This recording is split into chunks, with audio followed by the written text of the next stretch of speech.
Hello, everybody. Welcome to Irongeek. I just felt like saying like that. Hello, everybody. Top of the morning to ya. Howdy. I am part Irish. Irongeek cast number 78, explaining things to normies. Because I was trying to explain weird fringe groups that I follow online, and someone says, "Are you a bigot?" And like, well, no, but neither are these particular people. That is a weird freaking fraternity. But I follow various things. Like, I want to do more research into people like. I love weird fringe groups. I mean, like, watching some videos of the Black Israelites is kind of fascinating. And that's my brother from another mother. What's that now? That's my brother from another mother. Israel. Yeah, not that Israel, but there's various other groups. I'm trying to think of what the hell the Moroccan science, something science. I don't know. And then the Proud Boys kind of people, and the Antifa people, and all these different people who show up at street demonstrations. I'm like, what the hell are these people all about? Anyway, not working. Well, that is part of it. I do sometimes wonder about people at protests because I see it's real easy, and it doesn't matter what the political persuasion is. If they're interviewing Trump fans or Trump haters or whatever political persuasion it is, pro-gun people, anti-gun people, a lot of the time, the people who have the time to show up at the protest aren't necessarily the most articulate about getting their point across. And or words in general. Yeah. Or why they're there. Correct. A lot of the times they go based upon feeling and not fact. Yeah. There's this interesting video I saw, I think last week, where it was this ex-cop was counter-protesting a gun rally or a gun control rally, and this woman came up to him and it's like, that is, and he's carrying an AR-15, and also it's a sweet looking AR-15. It's like painted and all this shit. It's super cool. And this lady just goes off, that is an automatic weapon. You should not be able to own this. The cop just like schools her on like, this is a civilian weapon for civilian use. This is a variant of the M4. It just keeps going on and on. It's just some of the best shit that I've seen. I laughed so hard. Yes. And I'm a big pro-Second Amendment guy. I have to say, though, that argument probably is not going to convert anybody who's already anti-gun because not semi-automatic, they don't know. They just know it looks like a scary rifle. I don't think that argument's ever going to convince them. What if I made it Barbie pink with pixies or with like glitter on it? I've seen some crazy shit like that. There are a lot of Hello Kitty ARs out there, so hey. There we go. That's going to be my first AR. It's not a weapon. It's so cute. How can this be a weapon? I saw someone on Facebook. This was like a little 4-year-old girl. Her dad's teaching her how to shoot a rifle. It's kind of good. I don't know how old I was when I was first starting to shoot. I want to say I was more like 8, but I don't know. Okay, it's so long. I kind of vividly remember shooting my uncle's .44 Magnum, which I now own. I think I remember shooting that. Yeah, ask Liz about it. Liz got to shoot that thing too, and that's a hell of a gun, man. I shot it, and it's no fun to shoot, man. It's not fun. It hurts. So yeah, there was an article this week on CBS News. Suspect killed, officer injured in California shootout, and then to quote in the article, an assault revolver with high-capacity magazines and a revolver were recovered at the scene. Okay, assault revolver with high-capacity magazine. You ever see those pictures of people on Facebook that have like a revolver in their hand? They have an extended magazine held in the bottom of their hand. Well, those people usually do as a joke. That's usually done as a joke. That's like from like 4chan's K doing it usually. Yeah, I mean, my comment on it was, yeah, I'd love to see a revolver that accepts a mag. They have some space-age stuff out in Cali. Well, Cali's got some weird laws, like if you can have an AR-15, but it can't have a detachable mag or something. Oh, they have their own version of the assault weapons ban. Again, I'm from California. I got into guns back when I was living in California, so I had to deal with all that bullshit, and it's like, oh, for fuck's sake. I live in Indiana, and Indiana is fairly liberal when it comes to guns in the traditional sense of the word liberal. Really? Yeah. No, I'm kidding. The only onerous thing I've got is technically, by my reading of the law, to take my gun to the range, I have to have a concealed carry license. Even if I don't plan on concealed carrying it, even if I plan on just having it in the back of my car, I still have to have a concealed carry license to take them home to the range. What, you can get a concealed carry in Indiana without even taking the test. I did. Oh, okay.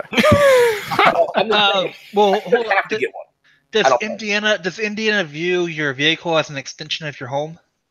That's a good question. I don't know. That might be For example, here in Texas, my vehicle is an extension of my home. So if someone breaks into it, I can treat it as if they're breaking into my home. Yeah, Cat Castle. Yeah, I castle, still be a need castle. to take it to the range, though. Well, no, because if it's treated as part of your home, then you have the same, same thing. Basically, store it in your vehicle. Usually, store it unloaded, locked, and that's all you have to do. Yeah, but I'm gonna get out of my vehicle to go to the range to shoot.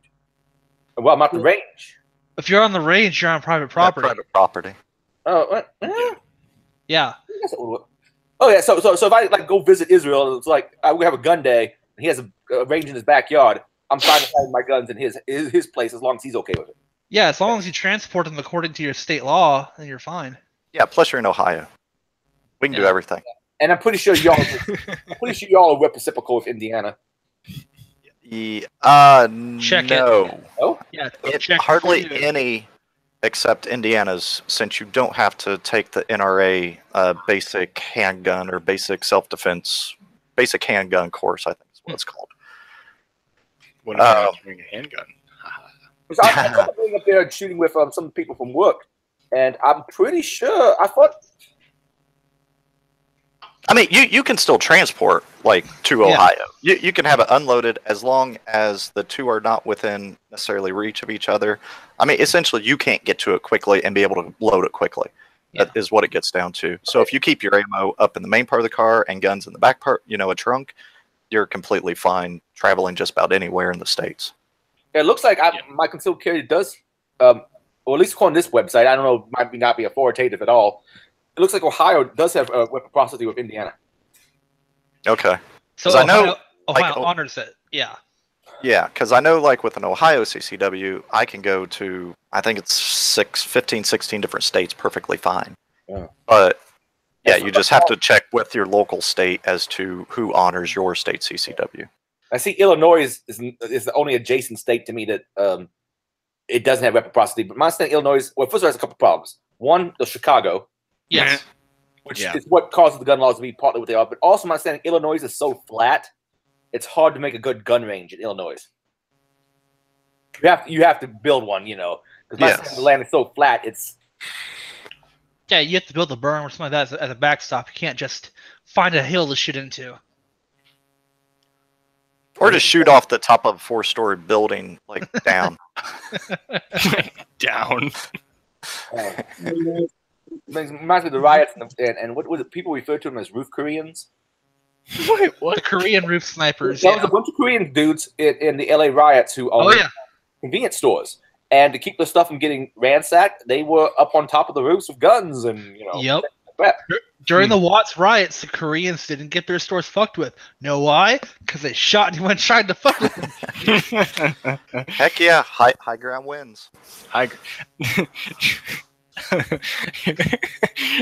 It's over, protesters. We are the high ground.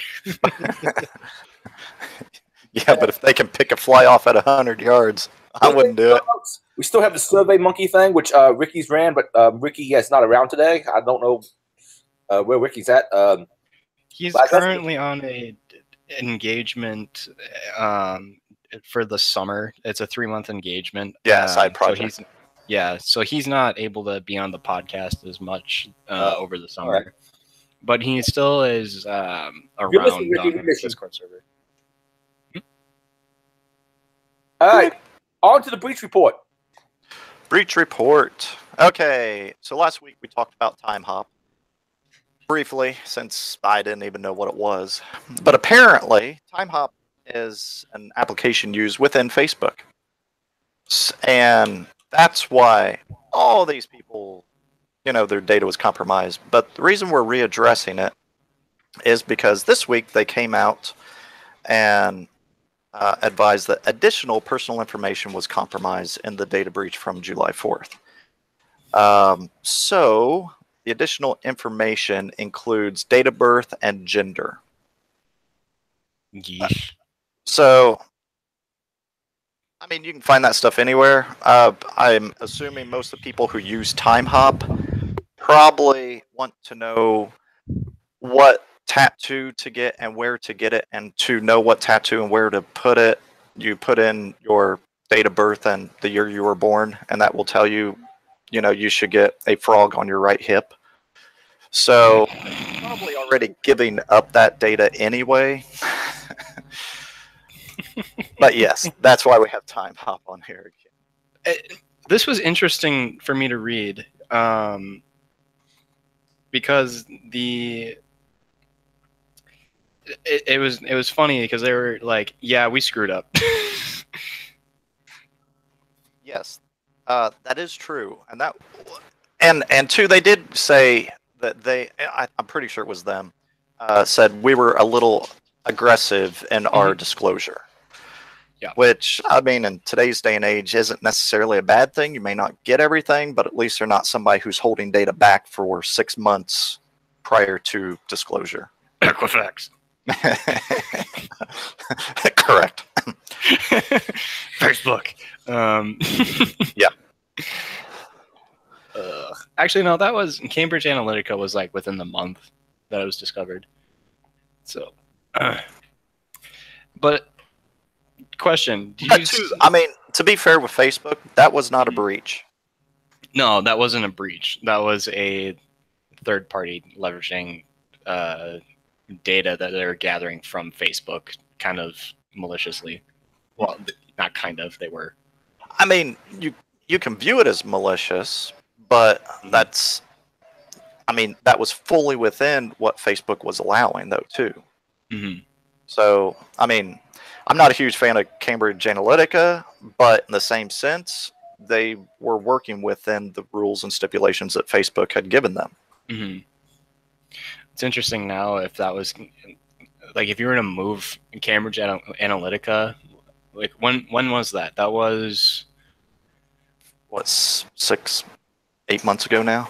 Yeah, so that was before GDPR was a thing. If you were to move that scandal to now, oh yeah, like Facebook would be, and instead of Google, I have in the show notes later, instead of Google making the #1 fine from the EU, Facebook would be the #1 fine. Yeah. But yeah. I mean, but Cambridge Analytica ended up going bankrupt and shut down anyway. Yeah. Wasn't that because the CEO was the one that... Yeah, like, shady. Yeah, he was real shady. The true Slim Shady. What's up, Ali? What's up, Liz? Well, I pretty badly fucked up my foot. Sorry, shouldn't laugh.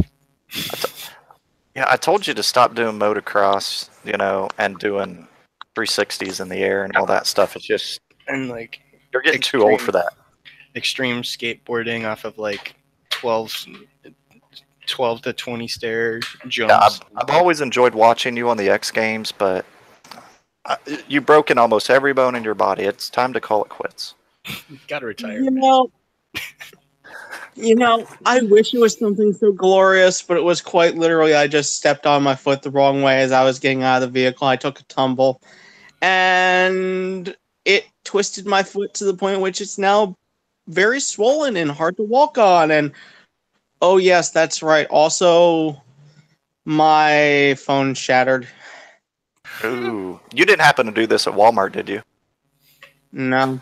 That would have been perfect for people at Walmart. Goddamn Israel. My hand hurts as well, but not as bad. I'm telling you, perfect. All right. I have one question though. In light of them bringing out and disclosing it so aggressively, is that something that you guys have seen happen more often in the last couple years since Equifax and Yahoo and all those big, and Target and those big data breaches. Is that something that you guys have seen become more common since everyone's trying to meet new regulations of getting stuff out before the 90-day period? For me, yes. I've noticed obviously a lot more companies doing that now. I think before there was kind of an expectation that stock prices were going to have an extreme, or it would be impactful to stock price, shareholder confidence. Mhm. So I think a lot less people were willing to come forward. As I've worked with companies in the past that a breach occurs, data was stolen, it was never reported to anybody, and they wanted to keep it as under the table. Everybody signed non-disclosure agreements, like this can never be talked about type of thing. But with, a lot of these companies, there's usually a stock drawdown, but as long as they're going to the board with a solid plan to increase security and implement these changes in a timely manner, you usually see investor confidence go right back up to where it was prior. Stock price rebounds back up, and so from the money side, I think that's one of the reasons why we're seeing it reported a lot faster now. Right. And yep, yeah, absent either congressional or regulatory action, some kind of sanction put in place where a data breach based on unreasonable security measures, such as a exposed Active Directory server that's not been patched in 10 years, exposed to the internet, Experian. And outside of shit like that, now let me click my thoughts again. When shit like that gets happen and breaches happen, there should be severe financial sanctions, severe penalties, enough that there will be a very, very notable hit in stock price. I get it. You can't find a company commensurate to the amount of stuff that's been stolen. Otherwise, a breach for Google or a breach for Experian or any other nationwide company, which is quite Equifax a lot of them. is another good example. Equifax, yeah. Yes, they would expect. Anyways, they would go out of business, and they're systemically relied upon. So there's no stick to really enforce. No stick that really happened to Equifax outside of public shaming. So they got free publicity, temporary stock price drop, but no regulatory action. I think any investigation of them was dropped. Was dropped. Actually, no. I was doing some research before the podcast to find a story about Equifax, since we're getting close to the 1 year. We're a couple months out from the 1 year anniversary. And in one article, New York is actually putting pretty heavy regulations on credit advising companies, basically anything related, like Equifax and related services that are companies related to the same services that they provide. And in that article, it still says that there's a 50-state action suit against them still. So that is still ongoing, almost a full year later. I was not aware of state-level action, but yeah, I struggled. So that I don't know. I don't have confidence that there will be substantial enough penalties to convince Equifax to really invest substantial amounts of money to modernize their IT and the security. I'm not convinced about that. Yeah, and their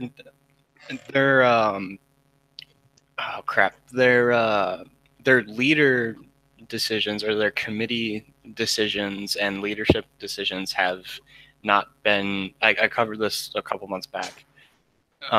They have not been very promising. They've kept a lot of the same people that were there, or basically they kept everyone that was there during the Equifax breach, and then one of them ended up leaving the company actually before the vote went through for them to be reelected as committee leaders.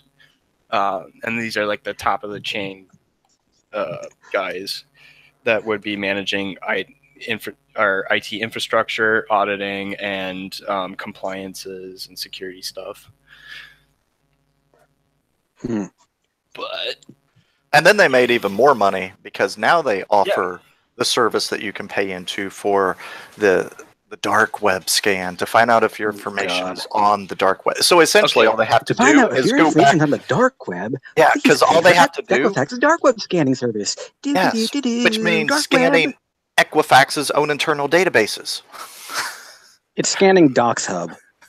DocsBin. that is like the okay. That is like the appeal to the technologically illiterate, like the biggest appeal to the technologically illiterate that I have ever seen is deep web and dark web scans. I love their happy-go-lucky commercials. It's like, you pay us, we'll scan the dark web. If next to like a smiling housewife inside of a nice family home, or next to her like giggling children. It's like, do you even know? It's like none of these people. On the dark web, let's say Tor and I2P and so forth, is there really much data that ever shows up to, I mean, also, there's a lot of search engines for various dark nets kind of suck. Yeah, the search engines suck. That's why you have to be down in the actual groups and the forums and the specific sites, and then you work your way down through the layers by gaining trust. And yeah, you have to be a real shady character. Or pretend to be one, at least. yeah, because I have a friend who, as far as I know, there's not any real FBI people kind of in those different levels, but they have people they utilize who are in those different levels, who have gained up reputation over the years, and they work through them to be able to get to specific individuals or data, all that fun stuff. Yeah, I would not be surprised. I'm not surprised by that because last time I talked to an FBI guy, he was completely. No, that was just a bad conversation. I asked him like, what are some cybersecurity opportunities or information security opportunities with the FBI, and he literally just looked at me with this blank face, and I'm like, okay, you're not the person I need to talk to. I have a gun. He literally just gave me a hand. He like, I'm sorry, my camera is dead. Otherwise, I would show this. But he like slowly outstretched a hand, like this flyer to me, and I was like, Nice. FBI sending their best to this conference. Heck yeah. Yeah. So I guess I'll know who to point to as the Fed next time we go to DEF CON. Spot the Fed. You're literally saying you applied for the FBI. We're trying to. I seem quiet about it. I talked to them about it and then quickly realized that would be a really bad idea. Because the guy was ignorant. That was what was like, I should work for one of the most feared and despised agencies among my peers. But this guy doesn't really seem like he knows what he's doing, so I'm not sure it'd be too fun. Okay, that was also a part of the reasoning as well. The things that you just mentioned. I was keeping an open mind, seeing what they had, weigh my options, and figure it out. But I was not looking. I was literally just grabbing anything and everything that was at that conference. Hey, Jack, you're over on YouTube. Why aren't you here? Type your response on YouTube. Jack, get your ass over here. Yeah. Crap, I thought I had another question. Shit, I think I lost it. Okay, good. We're going to move on to China. Moving on. China. Okay, so China China. It's either China, or Russia. Sits inside Cambodian government computer systems. And this was another beautiful little one. Who added that to the show notes? The FireEye Collector. Is that you, Cappy? Yeah, that was me. I thought that was funny. Hilarious. But yeah, so the quote is right here. FireEye collected this intelligence by directly accessing the attack servers, which weren't protected with a password. I thought that was funny as shit. It's like, wait, what? Your guys' ops center was not password protected? They're attackers, not defenders. One of the most powerful nation states in the world, or a 10-year-old? Which is it? No, this was the attacker system. Yeah. Yeah.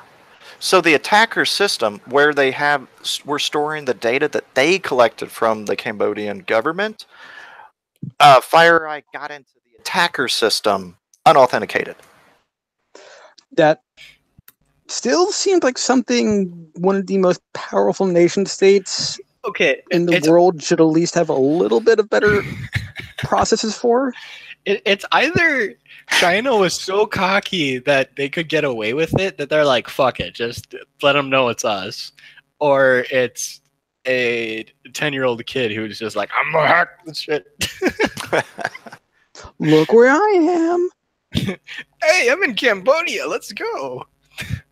I mean, but too, whenever I think, oh, Jack's on a date. Okay, that's a horrible excuse. Everyone spam. No, I'm kidding. Oh, don't do that. Don't say anything to Jack. Leave him alone. Let him enjoy his date. We'll spam him when he gets back. Yeah. And Jack says, unless someone wanted to make it look like a Chinese actor. And that's something I was going to say. Not necessarily make it look like a Chinese actor, but a lot of these campaigns, I don't think there are a group of 10, 15 people that are all actively engaging into a single campaign. You know, maybe once one or two people have got through and, you know, found the opening, then they start to engage guys who are better at, you know, you got the guy who's really good at like breaking in, and then you got the guy that's really good with the lateral movement and finding the crap. But yeah, I don't think it's like a massive Chinese campaign. Yeah, and the other thing too is that not freaking Cambodia. Well, yeah. But the other thing too, to like reinforce the theory, this is just they got in via phishing, which is a one-person job. Yeah. So it's probably just one state actor that was like, okay, I've got this assignment to go meddle in Cambodia a little bit. I'm going to write phishing emails, do the Russian thing. Yeah. Or it could be like a group of 5. But, I mean, especially on the phishing side, you're not going to have 5 people send, you know, 15 different phishing messages. You're going to have one that's highly targeted and specific, you know, from the spearfishing perspective. Oh, God, what? But once you're in, you'll probably need several people monitoring. And then my guess is they would probably need to go in shifts. So you have either you have 2 shifts or 3 shifts a day. So you gotta get back consideration. Oh my gosh, this is actually funny. This phishing email has 2 different potentially. I don't see anything about it in the report about how they were doing it. But this potentially has 2 different ways of accessing and putting stuff onto machines, I guess. Oh, well, no, never mind. Just one. It's just a malicious document, which is this interview questions.docx. Yay.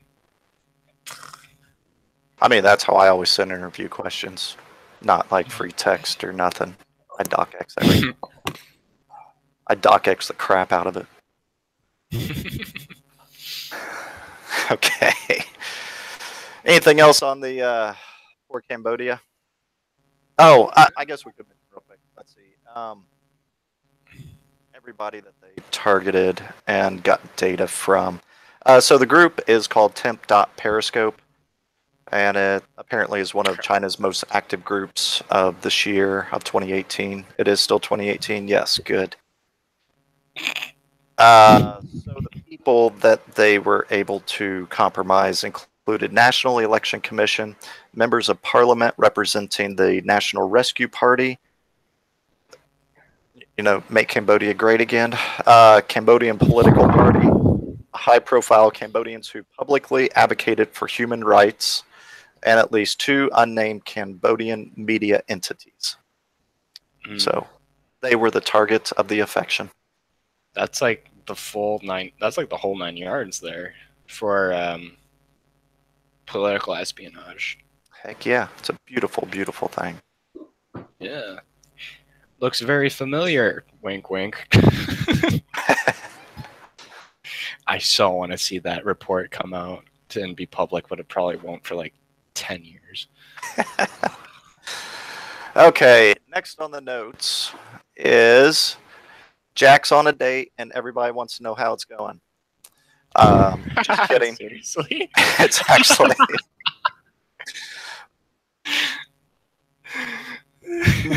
Let's see how I titled it. Millions of records happily received at LabCorp. Hooray! And whenever I saw LabCorp, I don't know why, I just think Terminator. I mean, it's LabCorp. Yeah, Skynet, LabCorp.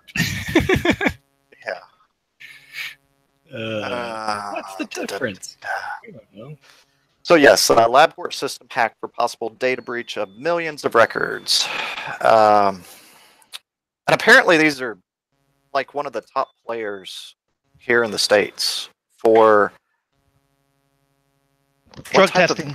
For drug testing, yeah. That's one of the big things they do is drug testing, but they can also do all kinds of other services too. Sorry about the dog; she's freaking the fuck out. So, do they do like turn your head and cough twice? None of that, right? Probably during the drug it's test. Tea in a cup and look for like illegal drugs. Oh, okay. Well, you said they do a lot of other stuff. Yeah, they do stuff too, like blood testing, workers' comp stuff. Yeah, I mean, a lot of bread and butter is drug testing because a lot of companies will do that for like pre-screens. Yeah. So. Yeah, I got to remember to say something about that here in a couple minutes. So, their website apparently was completely knocked out today, or not today, but whenever the breach occurred, and July 14th. July 14th. And then, did they put in here what data they thought was taken? I don't remember seeing that. But if you've ever gone for a drug test or you work in HR and know what data has been sent to LabCorp or any other drug testing facilities, you can imagine the type of data that they do have. Well, if it's medical, then that would probably be. If it's when it's medical stuff, that would be filed under HIPAA, which is going to be basically your full-scale PII, or personally identifiable the first name, last name, address, social security number, insurance numbers, like the whole 9 yards. Yeah, I guarantee you this is full PI. So this is a HIPAA breach. So this is a big deal. That's gonna be fun. Especially if it wasn't encrypted. Well, per HIPAA, it should have been, but I mean, there's ways to get around that. Yeah. Turn your head and cough, and we will let the encryption thing slide. Oh, so now it all makes sense that, because since they don't offer the service of turn your head and cough, the attackers were nice enough to offer it, to them free of charge. Man, it's just I'm always baffled by the medical companies being breached because there's so much legislation on them to make sure that this happens, and it just seems like year after year, just a fair amount of medical companies get breached, like no matter what. hospitals. Yeah, it's really sad, especially if it's through a website. Now, I do understand, like with manufacturing, there's a lot of IoT, PLC types of items that occur, and in medical, there's a lot of those things occurring now too. You have a respirator that's hooked up over Wi-Fi for sending data back in regard to a patient's breathing that goes back to the nurse's station, and just all these things that are not properly being secured. And it's from the ground up they need to be secured, not like we need to put a firewall somewhere. Right. So which provides then easy pivot points for attackers. Right. But too, that's kind of new. Yeah, that's pretty new. Like, yeah, like, so that's understandable. I feel a little more sorry for them if they get attacked and like that's the method that was used to get in. They'd go through a freaking website. That's absurd. Yeah. Shit. What was I gonna say? Yeah, even with pacemakers now, there's one of my classmates did research on how they communicate and how you could do some fun little exploitation in theory of that, so you could send different radio frequencies to someone's pacemaker and have it do very bad things to the person. Yeah, Go ahead. I think it's funny. There's actually a game out there called Hacknet. It's kind of a gamification of cybersecurity, well, of penetration testing more than cybersecurity. Of course, very simplified for the common person, but there's actually a mission there where you go in and hack into a person's pacemaker to kill them because the person wants to die, and it's very unreal because as you're playing it, you actually get a live view of the pacemaker. You see it start freaking out, and all of a sudden you hear the flat line, and it's like, oh shit, this could actually be a thing. Oh fuck. Yeah, I mean, if somebody has a pacemaker, I'd be like, man, EMPs, walking past high voltage lines, screw that. Some really powerful magnet out of nowhere. Yeah. I mean, because electromagnetic waves, I mean, can jack up a battery horrendously. And especially with a pacemaker, if you get it off its rhythm, Aren't those made out of non-magnetic material, though? How would you have a battery-operated device with no magnetic material? Yeah, it would have to have at least some ferrous. It probably is minimally constructed, but there is some ferrous components in there, I guarantee you. Yeah. Because I'm trying to think of what my father works in medical IT, and he was at this startup where they were making a blood pressure regulator device that would be implanted and go onto a vein that's inside of your neck, and it would just have these little electrodes to stimulate that vein, or that vein in your neck to regulate your blood pressure. And I think there's some specific material that they're using for the device's casing. I can't remember what it was. It's probably that crap that Iron Man suit's made out of. Yeah, probably. Or Wolverine's claws. Adamantium, or yes, if you're a DC guy, unobtainium. Adamantium only appears in the 20th Century Fox movies that have the X-Men in it, because in MCU, it's just vibranium essentially. Yeah. Iron Man suits may be made out of some titanium alloy, so maybe a newer one be made out of vibranium. Now that Black Panther has come more into the fold, I'm a dork.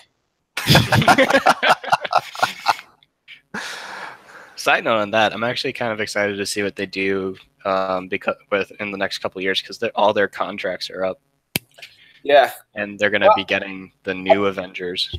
I imagine they'll kill off a whole lot of characters. I don't imagine Captain America around is going to be around much longer.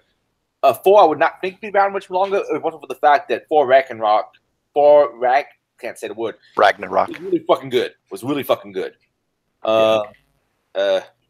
But yeah, I imagine they're going to have a whole new cast of characters, and I guess Robert Downey Jr., they're going to have to phase out eventually, because that is the most expensive man they got. Yeah. But yeah. So, like in the comic books, does Iron Man ever move from being Tony Stark to somebody else? Yes, He- a couple times. He okay. has there's actually a new comic line right now about I don't know her name. Riri Williams. Hmm? I don't even read the comic books because it seemed like all right, here's my deal. Create minority characters. By all means, create minority characters. But if you want to get them popular by taking the name of a previous character, come on. Let's create new characters. If you make them interesting, like Miles Morales, Yeah. apparently made interesting, and people like the character. And he's a Puerto Rican of African heritage, and people apparently seem to love the character. But Riri Williams is kind of something similar, but she became Iron Man. She's a black lady, about I think 14 years old. But whenever they draw her in the comic books, she always looks very sexualized. You know what I'm saying? Mm-hmm. And I'm not one of these people who normally complains about sexualization. But if you're a teenager, maybe not. Maybe. Yeah, sure. 14. But yeah, and then also Jim Rhodes was Iron Man for a while back in the early '80s when Okay. Tony Stark was going through alcoholism. Ah. I think there was also I don't remember if it was like a spin-off, but there was also there's one comic I read back like 4 or 5 years ago that was Harry Osborn became the Iron Patriot. It was, and then him and Spider-Man had issues because Harry Osborn was like killing villains. Yeah. There's Like- one What If where basically the Punisher gets Iron Man armor. Dude. All right, cool. So I never read the comics, but I mean, because in the movie they had Harry Osborn as a Green Goblin at one point. Was that in the comics too? Yes. So he was a Green Goblin. Norman Osborn was the original Green Goblin. Yeah. Then his son took it over eventually. Then there was a few other Goblin type themed creatures like Hobgoblin, who I forget who Hobgoblin was, but Yeah, and then there's also a new one, Red Goblin. yeah, and the rights to Spider-Man is so weird because Marvel got permission from Sony to use the character Spider-Man, but now Sony's still doing Spider-Verse stuff like Venom and Sinister Six. So I'm like, okay, so are these going to be tied into the Marvel movies anyway? Yeah, Interesting. See, Marvel went through bankruptcy issues, my understanding, back in the late '90s, mid '90s, and so they sold off the rights to a lot of their characters. Yep. That's why the first big Iron Man, the first big MCU movie was Iron Man, because Iron Man was sort of a B-string character. He wasn't Captain America. He wasn't Spider-Man. Really? Yeah, he was kind of this, like everyone. And knew I have, and technically, well, it's at my brother's house still. I have his first appearance in terrible, terrible, terrible condition. Like falling apart, turning into ash kind of condition. Never put it into a Ziploc bag. Well, I did eventually, but my uncle didn't for like 30 years. Ah, Mm. nice. But yeah, Tales of Suspense. I don't remember what number now. But I remember it being well, it's definitely gone up in value a lot since the Iron Man films were popular. Yeah. All right. Okay, back over to the notes. That's like Telefonica. Yeah, I figured I'd let you cover this one. Telefonica has to deal with GDPR because this is your homeland until tomorrow. Two days. You're close. You're close. Well, kind of. Well, yeah. One. Actually, is. Actually, one day. Yeah. So it is tomorrow because of the time difference. I was right. So you are right. Yeah. So I just glazed this over. So I really don't have a whole lot of stuff on this. The quick and dirty on this, Telefonica, whatever it's called. So apparently they're the largest, or one of the largest telephone providers in the Netherlands, but they also have Let me a look presence at in this. Spain. Telefonica. Let me see who. I might actually be a part of this. Let me see what they. Yeah, so they have a large presence in Spain, though. One of the top 10 telecom vendors in Spain. Yeah, I'm And- seeing what their subsidiary companies are. Yeah, so 'Cause- they were hit by what they describe as a massive security breach. Personal customer data of millions, not millions of its clients was possibly exposed in the breach. Company reportedly said the flaw was fixed and the breach was reported to the authorities. But this is going to be a big one because this has happened now after GDPR. Mhm. And so at least they've disclosed it, but there will probably be financial impact against them. Okay. And yeah. So for those who are in the Netherlands, I had to look this up. So Telefonica is Like 50% of our listeners, I'm sure, in the Netherlands. There's like 4 maybe that tune in just to hear what I say. For anyone that's in the Netherlands or is with it, because I know this company has a larger spread around Europe as well. Yeah, they do. Whatever. This company has a subsidiary, which is KPN. So KPN is one of the major cellular providers of the Netherlands, next to Vodafone. T-Mobile has, I think, a weird thing here, and who else is here? I think those are the big 3. So definitely be checking up on your stuff if you're with KPN, and even if you've. What's interesting is KPN also has. They kind of do what Xfinity does in the States, where they have access points around the cities to let you have free Wi-Fi when you're out and about in the city, and that is open to everyone. So if that might extend to you as well, because I think you have to give an email and I think you have to give an email address of sorts to use it. So look out for that. I will be, because I've used those access points when I'm after a long night of partying to GPS my way home. Nice. I mean, but you don't have to worry about that. You know, you didn't obviously use any personal information while you were in the Netherlands and outside the U.S. Like, and once you come back to the U.S., then it's already in everybody's hands anyway. So yeah, no problem. Yeah, but it's good. It's good to see that they reported this quickly. But one thing did strike me in this article, and I remember reading this. There's a quote here: with encryption, there would be no breach to report under GDPR, as stolen encrypted data would be unusable, said Kothari, whoever that is, probably the representative at Telefonica. As long as they don't have the key. Yeah. But you're saying you were breached. They got encrypted data. You might want to check your keys. Yeah. Well, that's like just a little bit. Just a little bit. Yeah, they're probably about a decade a little too early. I mean, once we get to like quantum encryption, then yes, that could be the case. Mm-hmm. But we're not quite there. Yeah, I know. Because with quantum encryption, if essentially like if one bit is out of place, the entire data set is completely ruined. That's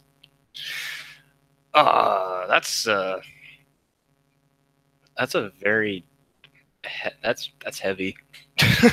Yeah.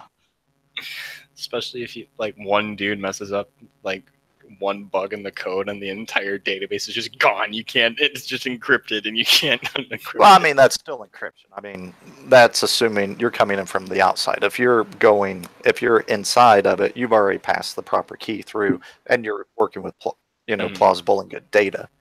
But yeah, from the outside, trying to break into an encrypted database or file or whatever it is, volume. Yeah. With quantum encryption, they're saying that if you change any little bit of it, or if any, changed or removed, it will invalidate the entire whatever you're working against. Yeah. Which will be cool. Yeah. What's interesting is like a lot of the stuff with GDPR.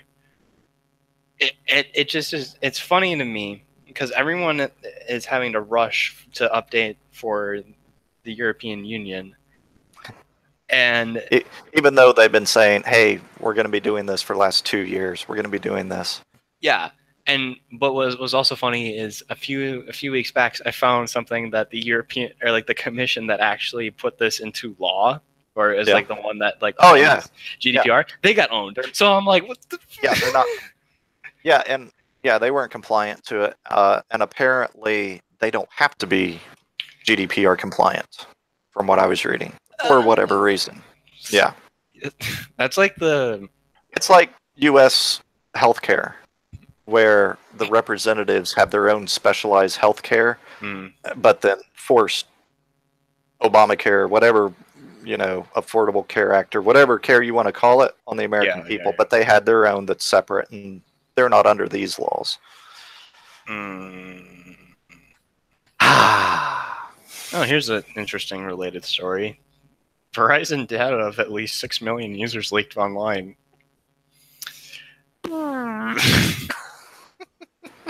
Oops.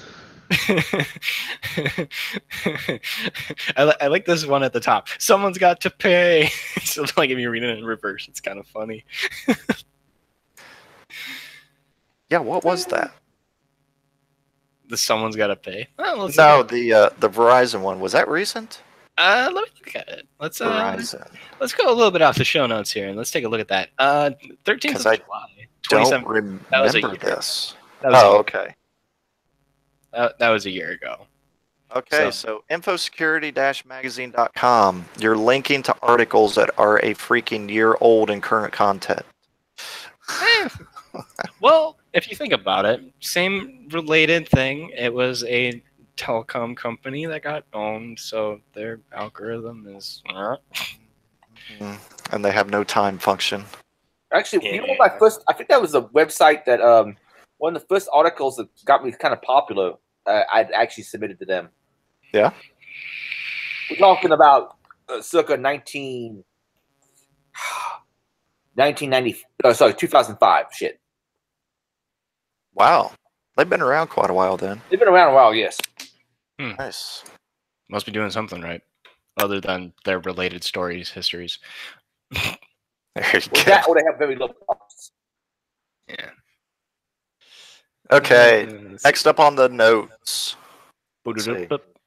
Oh, yes. I'd like 4 new MacBook Pros, please. I read this and I was just like, man, this is pretty sweet. I could like go to McDonald's practically and just use this data. So hackers spoof UK's universities to defraud businesses of hundreds of thousands of dollars. And it is really, I mean, it's simplistic and slightly ingenious. I mean, it is so easy.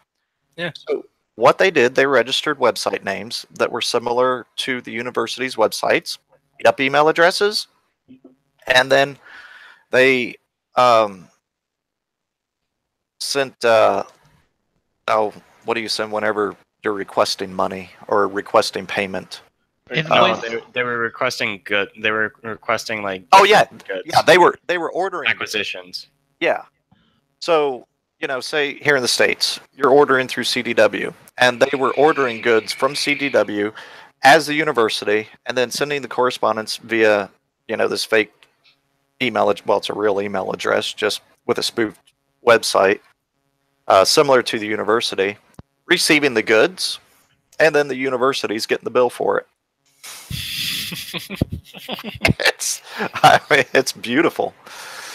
Yeah, it's just I thought it was weird because wouldn't you think that if you're ordering, okay, let's say like they didn't do like all 350,000 pounds worth of shit in one go. That would of course not. Yeah. Flag. That would raise a red flag immediately. Yeah. Or it would be such a big word that everyone would be like, wait, what? Yeah. And if you're a vendor and you give people stuff, like you give them your inventory without getting paid for it, that just sounds dumb to me. Like, well, I mean, that's how it works a lot, though. Most businesses operate on a net 30. You know, some even stretch it out to a net 60. My company, for the most part, operates on a net 30, so we receive the goods and we pay within 30 days. But yeah, I mean, that's how it works. But like you said, low quantity. Because I actually looked up how much one of the i9 MacBook Pros would be with 32 gigs of RAM. It's like $6,000. Yeah. It wasn't quite that much, but it wasn't too far away. But if you have an order that's less than $20,000 and you're a larger company, a university. You're going to consistently have orders that are $20,000, $30,000, $40,000 if you're doing a consistent computer rotation. So after 4 years, you swap out a desktop, 3 years on a laptop, whatever your timeline is. On a computer refresh, you could be refreshing, especially university side. If you have, I don't know, say 40, 50,000 systems there, and you're doing... Depends on the university, but yeah. Yeah. But you're ordering 1,000 computers at once. 20, 30 grand is nothing for some of these guys. Right. Compared to we're spending $3 million on a computer refresh. And I don't know how the UK works, but yeah, here in the US, government institutions, which includes educational stuff, especially educational stuff, gets very special pricing, which I'm sure on the back end is covered by various tax breaks and such too. So, they don't care too hard about that. Yep. But yeah, this was just a beautiful, beautiful. I mean, it wasn't even a hack or a breach, but just. I mean, beautiful. I wouldn't say it's like a technical hack. I'd say it's more of like a social engineering tactic, which is still impressive. Yeah. They probably had to do a bunch of recon beforehand to see like which universities were working with that vendor so that they could spoof those exact ones. Yeah. So there probably was a little bit of trickery involved there to see like what the vendor or like who the vendor was servicing. Yeah, they definitely had to do recon beforehand. But yeah, it's so simplistic. That's one of the things that the highly, highly technical I respect, but the simple things that work, that's just beautiful. And that's been, and especially with like the China and Cambodia thing, it was just a phishing email. It's like one dude, like we said, it's like it could be one dude just sitting in a corner and like a corner in China, just spamming away and getting and popping shells. And shit. Or his mom's basement. Yeah. Okay, what's up next? We've got. All right, this is one of mine. Voting. So I saw this when I was scrolling through Twitter today, and so voting. I forgot what I named it in the show notes because I was trying to be funny. Vote via remote access in the U.S. Woohoo! So, voting machine vendor put remote access software on systems sold to the U.S. These were systems that were sold within the last 6 years. So this lines up exactly with the election, or our last presidential election, and a couple of the local and a couple state cycles or state election cycles. And yeah, the vendors came out and said, yep, we did this. Well, I think it was 2006. Oh, okay. Yeah, between 2000 and 2006. So I wasn't as current, but yeah, it did happen. I think those were sold. But probably still active. Yeah, like those would still be active in... Yeah, with PC Anywhere on them. Yeah. Ugh. And if PC Anywhere hadn't been updated, how buggy is that thing in a 12-year time frame? Right. The other thing too is I added this in also is a link to Black Hat. They did this last year where they had like a voting, or was it Black Hat or DEF CON? I think it was DEF CON. Don't let Russia interfere in 2020. Nice. Forgot it. Did I not? I think Adrian shared that too. That was good stuff. Yeah. So yeah, it was at DEF CON. I added this as well to the show notes. Well, This is nothing new. Here's an important thing to note there in the article. It wasn't the hack. It wasn't the actual voting machines that were hacked. It was the machines that basically take the voting machines records and count them. So it's a little further back in the chain. Okay. Oh, so the voting machine is inconsequential then. That's even better. Yeah. Because then it can just directly manipulate the data and not even care what the input is. Right. It's a little harder to hack though because those machines are back in the there's less of a physical avenue because they're back in the actual county clerk's office. So not like a voting machine where you can just walk up to it and plug something into it. So you actually have to know where it's at and do the recon that way. So it decreases the attack surface just a little bit. Yeah, but if you have remote access up there, it means it's on. It's talking out to the internet or accessible by the internet eventually. Yeah, the potential to. Yeah, where they're not supposed to be accessible at all. So coupling the fact that voting machines have various vulnerabilities within the last 6 years, as the other article goes through that I posted in that same point. Right. It could be entry point to, okay, now we've got access to, hey, what's this? Oh, we can just, it doesn't matter what the voting machines say, we can just do whatever the hell we want. So that was interesting to see today. And that's I think that's today. No, 2 days ago. Sorry. This was announced. Yeah, it was very recent. Yeah. Okay. More things. So I hear Google's going to be having to pay some money. Ooh boy, this was kind of more of a privacy concern, or not privacy, equal opportunity employer. No, it wasn't equal. It's antitrust. Yeah, is it antitrust? Thank you. AKA AT&T. Antitrust telecommunications. Essentially, what Google has been doing with Android that the European Union is really pissed about is that they're forcing Android deployment to any sort of phone except in China, strangely, that it has to have Google Chrome as like the primary search function, and that it has to use that to integrate with the Play Store and all that fun stuff. However, this makes it very difficult if you want to use another search engine or anything like that. So the European Union under GDPR was saying you can't put it to the point of your stuff is the only thing that can be put on this, even though this is technically an open source software. So, yeah. You know what this shit reminds me of? Microsoft in the 90s with the Internet Explorer. This is the exact same shit. Yeah.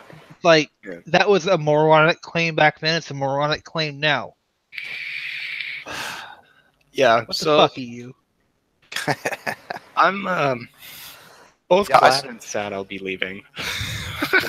Yeah. I saw one thing. Android. So Google, off of Android and the advertising that takes place on there, they make $40 billion a year off the advertising on Android. And the way, if this does end up going through, they said it could heavily cripple, the amount of money that they're making off of advertising. Huh. Wonder. So this, I mean, because this isn't just like 4.3 billion. If they are almost 5, oh yeah, so US 4.3, yeah, euro, 5 billion US dollars. Mhm. And if this does happen, that's not just 5 billion. I mean, they were saying it could reduce their profits by up to 50 to 60%, and that's year over year. So that could be quite a large hit. Yeah.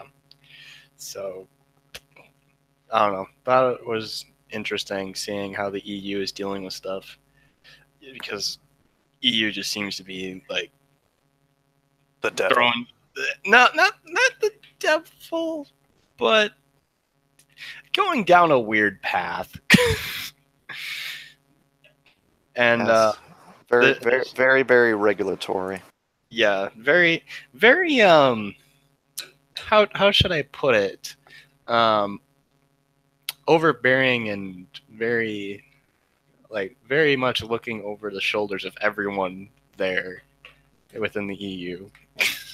Yeah, especially with Google. I mean, iOS does the same thing, but Yeah, they only have people like- online, and some of the people I listen to, I don't know much about like Great British politics, but a lot of people I do listen to end up being Brexiters, and they give me the impression the EU is kind of big brotherly. yes. And I've mentioned this on the podcast as well. It's since I've been living here for 6 months in the EU, and if I walk out on the street right now, I could find 10, 15 cameras within walking 3 minutes away from my apartment that are like on public, that are on like state-owned or country or nation-owned property. So just like on the streets, like there's cameras everywhere. I mean, Adrian, it's not exactly a new thing. A lot of these countries were that way before the EU was formed. I mean, we're talking about the early 90s. A lot of these countries are very much big brothery, lots of money in taxes, we know what's good for you, kind of stuff like that. So the fact it's all under one jurisdiction now kind of, solidifies that across the board. Yeah. There's a lot of other issues that I've been picking up on as I've been here, but none of them really pertaining to privacy and technical stuff at the moment that I haven't mentioned already. But yeah, my thought on this is iOS does the same thing, but they don't have hardly the market share. I mean, Android's what, 75% of all cell phones, I think? Smartphones? Like somewhere in that range. Smartphone OS market share.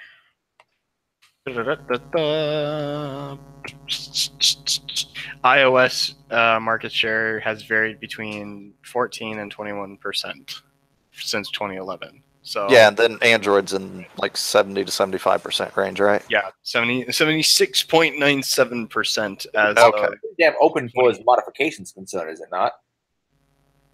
Hmm? The platform is pretty open as far as modifications is concerned, right? Yeah, the source code's free. It's open source. Yeah. There's a lot of people who actually make Cyanogen and things like that, make basically their own implementation of it. And of course, there's the actual hardware itself. It's pretty well known. So you have offshoots that make their own Linux-based ones, which are more true Linux rather than the Androidified Linux. Yeah. Yeah, so my thought is, if you want to come play in my playground, you have to abide by my rules and play with the toys that I have in my playground. yeah. Android should get to do whatever in the hell they want. It's their playground. Go buy a freaking iOS phone. Yeah, I will actually be moving to an Android phone for my next phone because, Apple, you lost a customer when my phone automatically updated to iOS 11 and you gave me performance issues, like battery dying at 15%. How soon are you upgrading? Probably when I get back to the States. Check out the OnePlus phones. Yeah, I was thinking about that. I saw. No, don't look at OnePlus. I have a OnePlus, and they've been hit by a bunch of security issues and privacy issues lately. Mm, Not if you don't use biometrics. No, apparently someone found out that whenever they opened the app, it was actually sending that data, like, oh, user opened this app at this time to their servers, and there was a couple big hits against them, and they just don't say anything about it. Recently. Yeah, within the last like 6 months. Okay. I gotta research that, so. Yeah, just go like the OnePlus Reddit or things like that, and yeah, I have OnePlus 3T myself, and I'm saying this, I'm going, oh fuck, I got to find a new phone at some point. Yeah, because I have a 6. yeah, I've been on an iPhone 6 for the last three years now. Okay. And I bought it during the. When did I buy that? I bought it right before the whole FBI trying to get Apple to give them information about a terrorist iPhone or something like that. Nice. So I was like, "Hey, cool! They might actually care about my data." In terms of just using it to sell it to other people, but Exactly. oh, what a naive person I was, and still am. All right. One more thing in the show notes for tonight. I found this story and I thought it was kind of interesting. I think I found another one of these stories back a few weeks ago where someone sued Equifax and actually got a settlement and got some money out of it. So this was today. A Minneapolis man sued Equifax all by himself. You probably should too. Essentially what this guy did, this guy named Daniel, who's this 26-year-old entrepreneur of sorts, he really needed to use his credit card to manage his business, yada, yada, yada, normal business stuff. And when he heard about the breach, he went to court immediately, went to his local courthouse with his lawyer, got rejected, and the judge said, and I quote wherever that is, "I can't believe you're trying to bleed this company." 146 million people say otherwise. And then later on, they took it up to district court in the state, and the jury gave him a verdict of $7,200, which is enough to pay for 25 years worth of identity theft protection, worth up to $1 million. So that means $1 million. And So that identity theft protection is a fucking scam. Don't get it.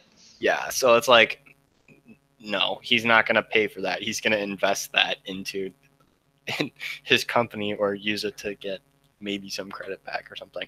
What was interesting though is during these court proceedings, in both the court proceedings, Equifax actually sent out and flew in a expert witness to each of these, which I thought was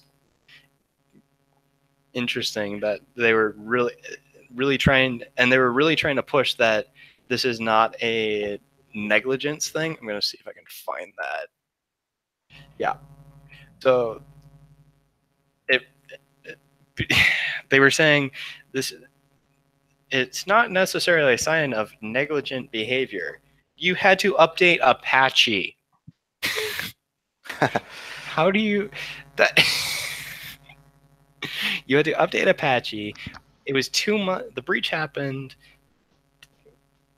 2 months. I think from the timeline it was 3 months after. But So financial institutions, which let's not get over the distinction of what Equifax actually is, but basically various financial institutions are very slow on things because, again, downtime is money and shit like that. So they tend to be very, very cautious about those kinds of things. And they approach it very slowly, unless it's a very critical bug, like holy crap, pants on fire, kind of shit, then they'll move forward it, patch every 3 months or 4 months kind of thing. So, yep. Okay, so if they were being, I'm trying to think of a way that they couldn't they just migrate everything from one server to another seamlessly and keep minimal downtime and then get everything off the other server? This is assuming that the server is A, actually capable of load balancing, B, someone that actually knows how to do it, which they probably don't, and C, that they're willing to actually pay for it to happen. Good points. Again, I used to work for Experian, and holy crap, are they fucking tight-fisted. Yeah, and, that's why. Yep, that's why you're the boss when it comes to these.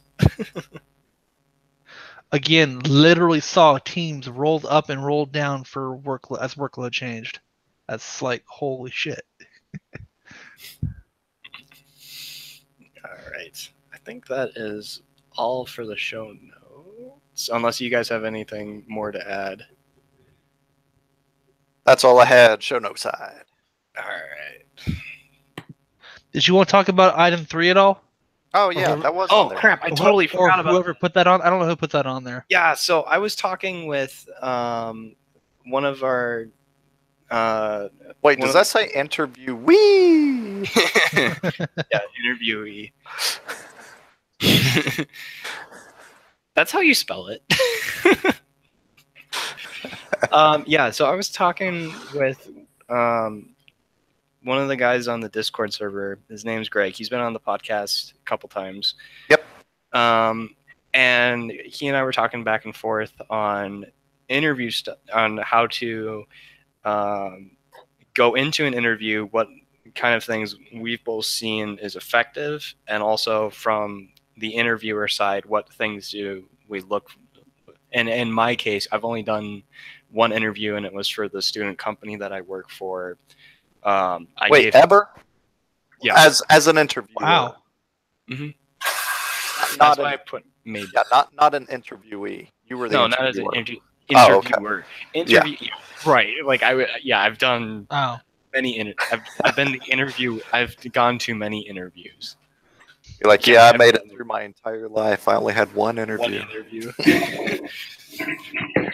Actually, a couple of the jobs that I work for, I didn't even have an interview. They just gave me the job. I've got a couple like that. Pretty good. I had an interview today, and I don't know if I did that well, but yeah. So I put this in here because I realize we talk about, a lot of us are like, I will be looking for a job in the next in like the next 4 to 6 months, and trying to get interviews.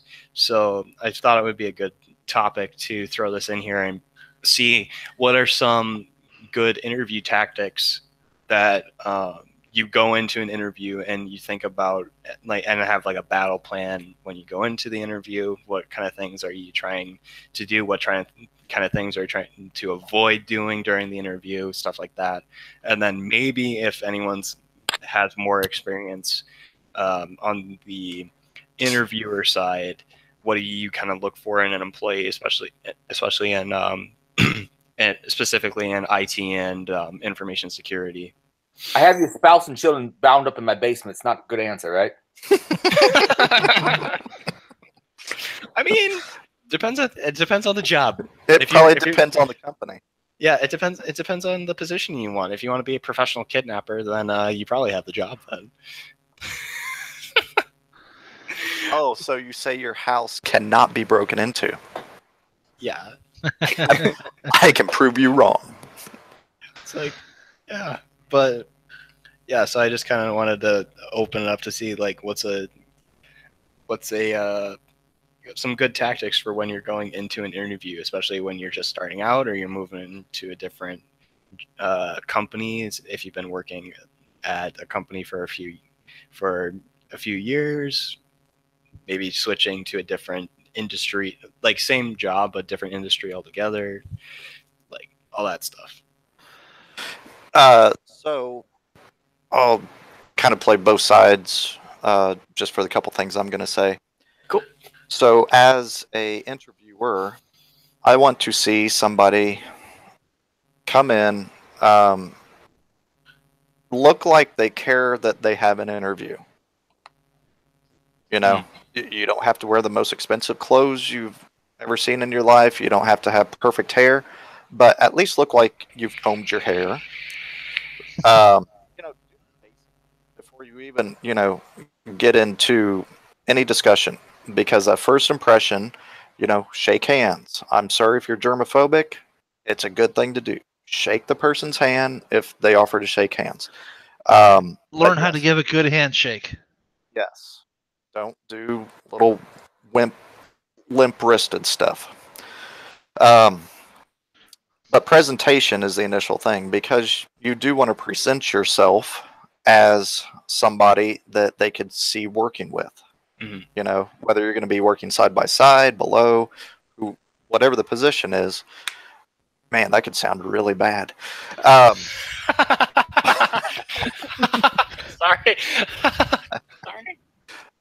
But be presentable. You know, brush your teeth. I don't want to smell just whatever you had the night before for supper during an interview. You know, just all the basic things that your mom hopefully taught you to do those things. Wear a collared shirt, minimum.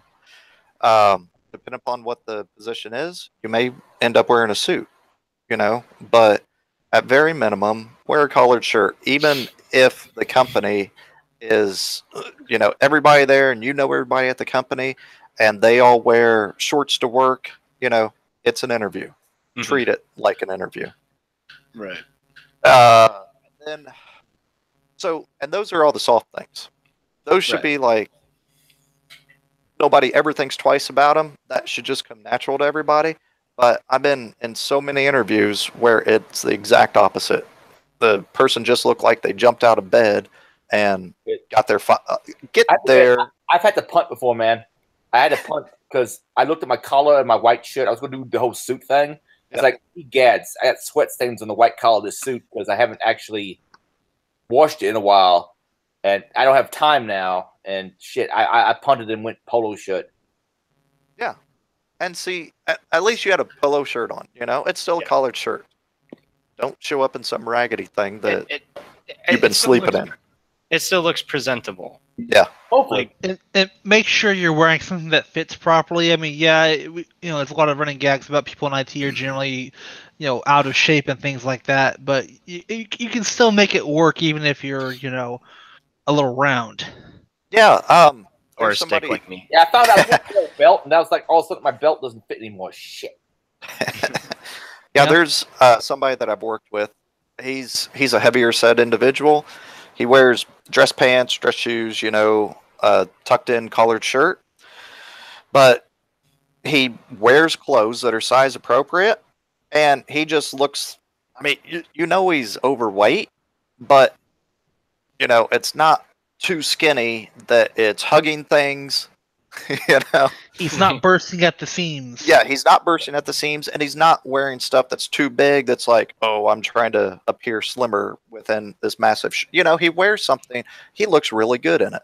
So yeah, like you said, wear size appropriate. And then one of my big things, like if you are not there early, you're not going to have an interview.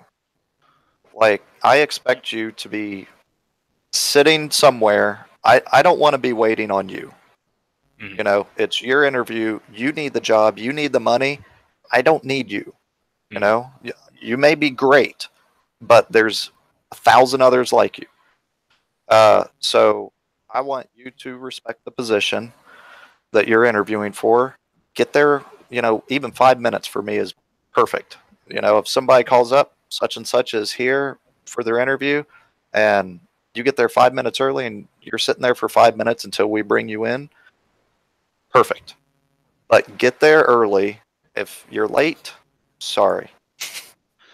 Yeah, just do simple stuff like look up the route to there. You know, if you drive or take the train or whatever, you know, look up the route beforehand, the night before. Don't spend the last hour going, it takes anywhere from 25 to 40 minutes to get there. Plan for 40. Yeah. That way you Plan- show up early. Planned for 60 in my. Well, yeah, but in my check the traffic for around those times. So if you're coming in at 2 p.m. on a Friday, might be a little worse than 10 a.m. on a Monday because traffic may be getting bad by that point. right. Hey, Jack's back from his date. Woo! Oh, sorry, Jack. Must not been that good of a date. Huh? Huh? No. Did she give you a good night gift, Jack? And Jack, we are still live. Yeah, and that's why I'm not talking about it. Anyway, to get back to it, I have done one. I thankfully was given the correct training and correct etiquette for interviews. I always will go in at least a collared shirt and some form of dress pants or dark pants of some kind to make a good impression. Mm-hmm. For the one interview that I did, it was the one time that I conducted an interview.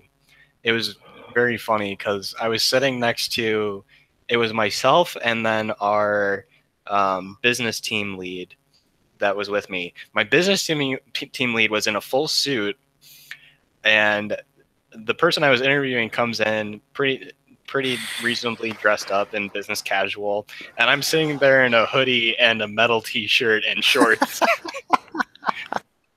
And I'm Nice. supposed to be conducting it, so it's like, all right, cool. Yeah. I also drove 2 hours beforehand to get there for the interview, to conduct the interview. But yeah, actually ended up making a meeting for a project before that as well. Nice. But the things that I looked for, and I did not have any experience going into it. So the things that I was kind of looking for was, do I want to work with this person, and do I feel like this is a person that will work well in the environment that they might possibly be working in? Yep. And that was just on the soft skills side. I was and then through their technical knowledge, I was also testing their soft skills as well to kind of gauge where they were, or like how they were going to act, how their behavior was. Because for technical stuff, I just railed the guy and see like, okay, does he know basic stuff? Okay, cool, he knows basic stuff. Ramp it up a little bit. Ramp it up to something that is way out there and super specific to something that they need to have explicit knowledge of this before coming into the interview. Otherwise, they will either say, no, I think it's this, or they'll bullshit through it, or they'll know it right off the bat. Yeah. Surprisingly, he knew it right off the bat, which I thought was impressive. That's cool. But then getting into more stuff, I could gauge where his technical prowess lied. It was more towards one specific area, or a couple specific areas. So then I was trying to figure out where I could possibly train this person. And then through their answers to my technical questions, or if they said they didn't know something, I could, instead of bullshitting through it, I could see that, okay, yeah, this is going to be someone who's trainable, because it was for a student company, so I was not expecting a huge amount of knowledge base going into it. I was more looking for, are they trainable? Are they able to work with me just in this conversation and not be either offended or try to fake that they know something that they really don't know. Exactly. And for me, that's a major portion of it, is a conversation. Yeah. That, because if you ask me a question and I answer, and you ask me a question, those are the worst interviewers from the interviewee and the interviewer standpoint or perspective. Because I've been in those before where they didn't want to talk and get to know me. They just wanted to go down a checklist. Right. And those are... I mean, essentially, that is not somebody I want to work for or with. You know, if we cannot have a regular conversation, and you can still go down the checklist, Right. but actually do it as a conversation. Yeah, it has to be a conversation. And then another thing you said was, what was it? So the conversation and Not bullshitting. yes. So if good call. I like that you're a mind reader. You've really picked up some good skills while you've been at the Netherlands. I've had that before the Netherlands. Oh, you got that ESPN going. So What? If I do ask you a technical question and you don't know, say you don't know. Mhm. If you give me some BS answer, my understanding is that you are just going to try to be a know-it-all once you get into the position. But Right. Israel, I defluxed the warp coils. I bet you did. I hacked the Wait a GIF minute, person. But what about this? What about this situation here that I dealt with when I was interviewing someone? All right. He didn't quite know the answer, but he was throwing out things that he would try before, So, And see, that's fine. yeah. I mean, if that's problem solving and that is his method of problem solving, that actually gives you a lot more insight as to how he works and a good insight into how he works. Right. So, I mean, because that's not BS.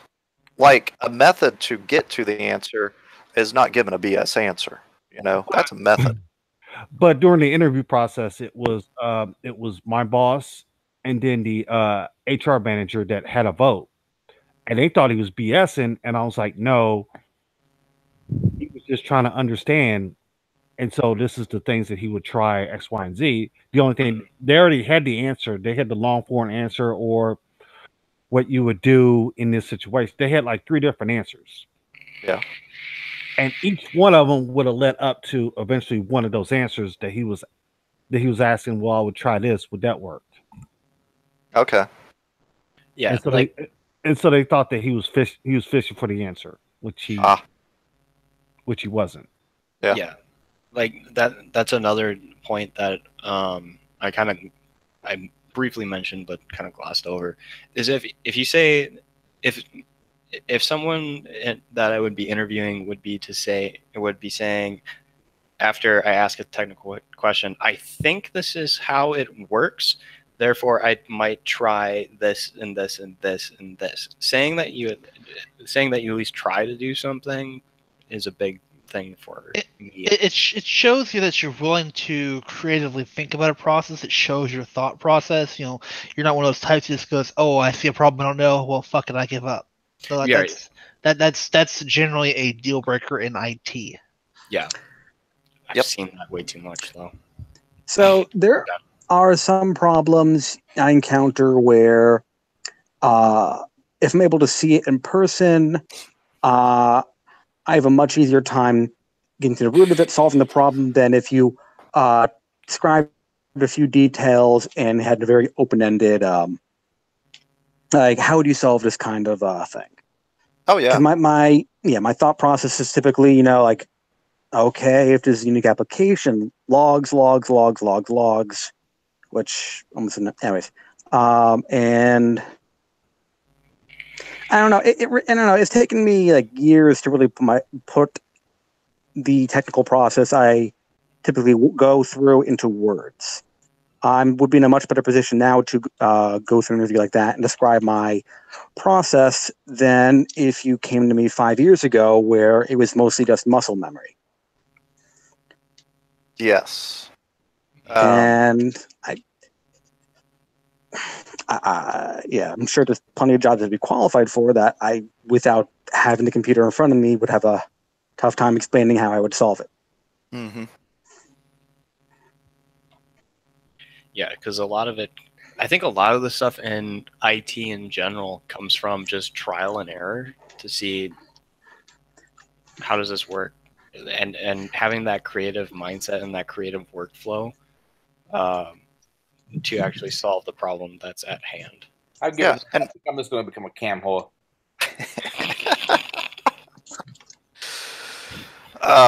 Yeah, because a lot of the things is process of elimination.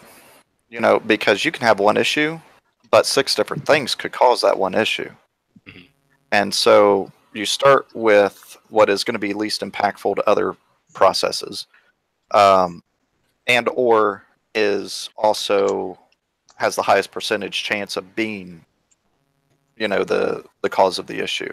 And if it's not that, then you move on to the next item and the next, and until you get to, you know, the item that was the issue, you correct that, and now the thing, whatever it is working again. You know, not because not everything is, oh, the internet's down. Well, no, the internet is down for this location, and they write an MPLS and actually get their internet through this location, and only location A's internet is down. So it's not internet related. It's potentially an MPLS problem. Then you go, okay, well, is it the firewall there? Is it, you know, the router there? You know, any different configurations done in the past? Yeah. The internet's not down. Maybe it's a DNS issue. Yeah. And it was a user that said the internet's down, and it's one user going to one web page. Oh, no, the web page is down. Website is down. Yeah. Or they typoed it. And that's something I love to do, is ask open-ended questions that are have very subjective answers, like what should root CMAS be set to and why? Because it gives you a chance to give an answer and prove that you know competency and back it up. So if someone challenges it, you can go, no, this is why it should be set this way because of X, Y, and Z. You know, if you just think it should be set to blah because I was told this, well, then you don't fully understand it, and you really can't verify why that's correct. Yep. It's yeah. If kind of world trying to troubleshoot things, the first thing is you have to find out what the actual problem is. What the user says the problem is may not actually be the problem. Correct. Yeah, and as the interviewee, you definitely want to come across showing.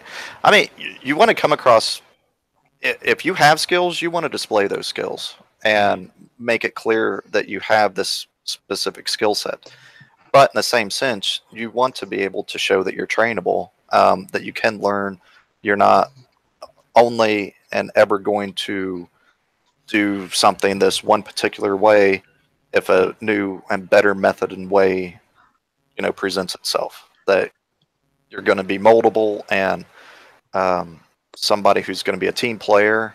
You know, if you're an isolationist, you should just be doing red team 100% of the time and stay in your room. Well, but you can't always. You shouldn't always pigeonhole yourself in that aspect.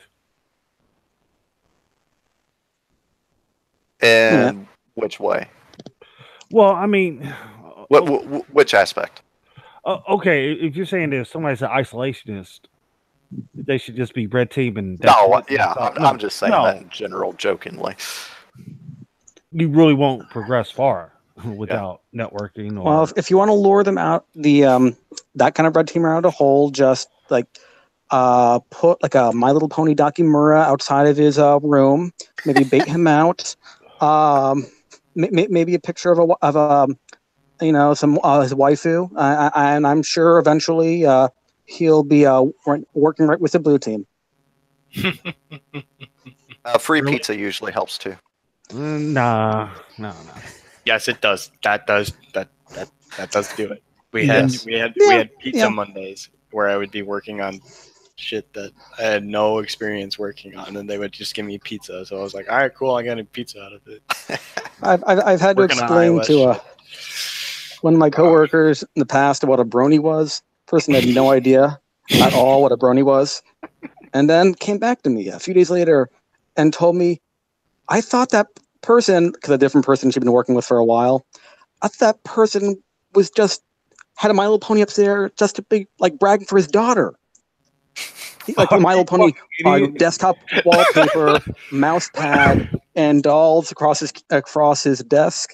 And she just thought, oh, he's just really into, his daughter's passion. No. He was a hardcore brownie, and he was not afraid to admit it. Ugh. No. That was a fun day when she found that out. Yeah, I can say I have me. not had that personal experience yet. I can't say I know any bronies that I know of. I don't know that I know of any. No, the places where I worked, he probably would have been roasted. Well, yeah.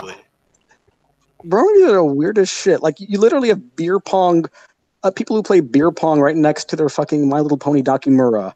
And it's just really, it's the weirdest fucking shit. What is a Dakimura? It is a body pillow. Typically, it is typically the character on the body pillow is naked. Not always, but usually. It's a waifu pillow. Liz, the fact that you know that says something also, doesn't it? Yeah. That I've been involved in shitposter communities, and it's been an object of ridicule for a decade. That's true. Okay, point. I mean, to a point, I can argue myself out of that. Meanwhile, he's got his stuff under the bed. Under? hanging from the ceiling. There's a thing that I'll talk about, or I'll show you guys off air. But hey, all your waifus is none of my business. No, not waifu, but similar to something above the bed. It's so we live in strange times. So for the interview question, to kind of sum up what everyone has kind of said is present yourself well, show that you can take care of yourself, show that you want to be there. Don't BS the technical stuff. Be humble. Say that you might not know something. Show that you actually have a passion for going into this. If you do know something, though, confidently let that be known. Definitely. Yeah. So something you may be humble about at work, like you don't want to be humble about on the job, but you actually do know it, like inside and out. Mention that during the interview. Right. No, don't do that. Really? I mean, look, it's okay to be a little cocky, but then if you say you know something inside and out, there's always that one little minute detail that you might not know. I didn't mean say you know inside out. Just feel comfortable and confidently talking about that, how much you know about it. Not coming off as a dick, but that if they were to ask you further questions, probing your knowledge of it, you could show a good competence of it.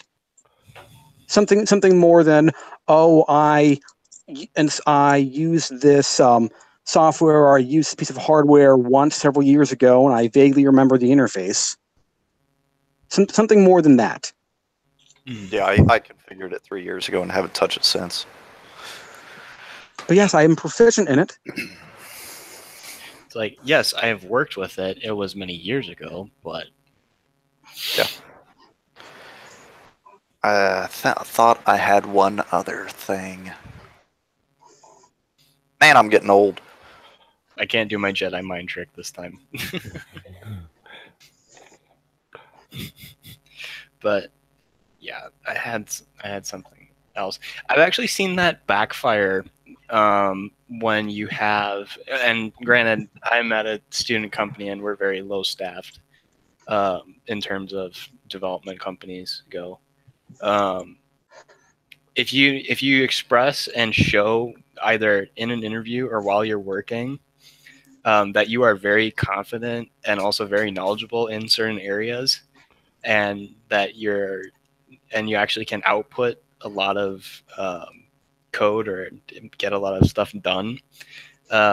Usually, in the case of my company, you would get a lot of projects and a lot of the shit projects that no one else wants to take or can take because of lack of knowledge.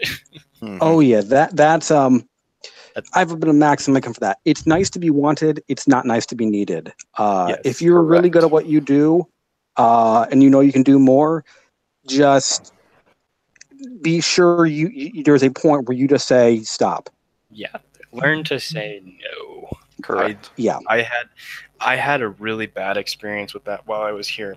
We had a project. I had a project come in into my view because one of the developers that was going to be taking over the project and doing the development on the project was in all the intakes with the client, did all the pre-planning and all this other stuff. Quit after seeing their database that we had to integrate with, and I got the brunt of it because I was the one who was put on the project after he left, because I was the only one that was either available or capable of doing it. And I looked at all the pre-planning documents and I'm like, yeah, I know why he left. He really underestimated the hours. It was like half. It was like literally like half what it needed to be. Nice. I think I spent like 10 extra hours a week just building stuff to integrate with that stupid database. It was literally if you took like Excel spreadsheets and made a database out of Excel spreadsheets. Oh, so Access. Yeah, pretty much. Pretty much that. So it was bad. No foreign key, like nothing linking anything together. There was no relationships. There was no normalization. So we had to create an entire API around it, deobfuscating it and making it something that we could actually query and efficiently, and it was just bad. Nice. We had a lot of performance bugs with it, with our API as well when we were developing it. Just for the amount of data that was in some of these tables. It's like, yeah, we don't need to pull all of this information. True. I did remember what I was going to say. Also, whenever you're looking, if you're having job interviews, that means you're looking for a job. So briefly on job descriptions, very few companies fill a position with somebody who 100% fits the job description. Mm-hmm. And often, what do they call them? It's a wish list. Yeah, it's a wish list. But whenever they say these are the things that you have to have, that's not even true. The majority like of the 5 to time. 10 years worth of experience. Yes. Yeah. Only a few companies I've actually ever interviewed with made those like hard stop, and it's usually something like, oh, you have to have this certification. Usually, if it's a hard stop, it's because they do support and they have to have everyone on staff be certified that way to maintain some kind of credibility or some kind of license. Yeah. Or it's a legal requirement. Yeah, that too. That would be the others.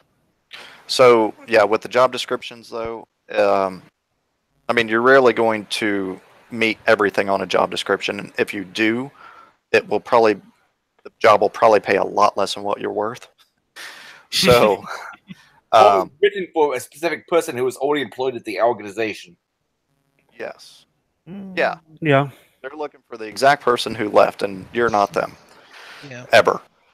So, like the 70% range is usually a pretty good range. If you have 70% of the skills that they're looking for, you can learn the other 30%.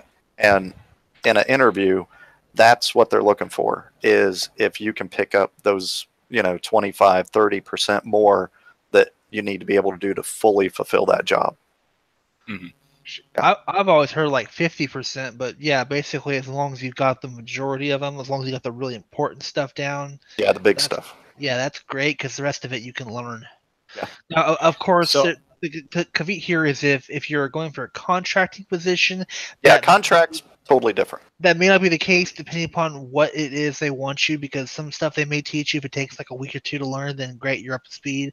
But if it's something major that you need to learn, like you're going for a puppet contract, but your puppet knowledge is kind of mediocre, they're probably not going to take you because they want somebody to hit the ground running on that kind of stuff. Yeah. Right. Yeah, because whenever somebody's going to bring on a contractor, the expectation is my internal staff should have to interact with you on a minimal basis. You should know your shit. you should be able to do it. And because we're paying you probably double, triple, quadruple the amount that we would pay an FTE. So I'm gonna kind of throw a curveball into this. No. So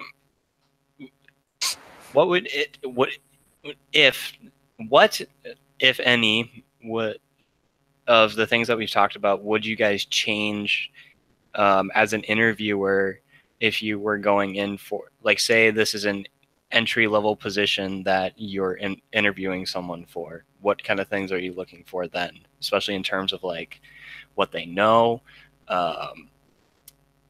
or like define entry level, like help desk, service desk type of entry level, or no. Let's say like entry level security analyst, since we're kind of thinking, or so like SOC.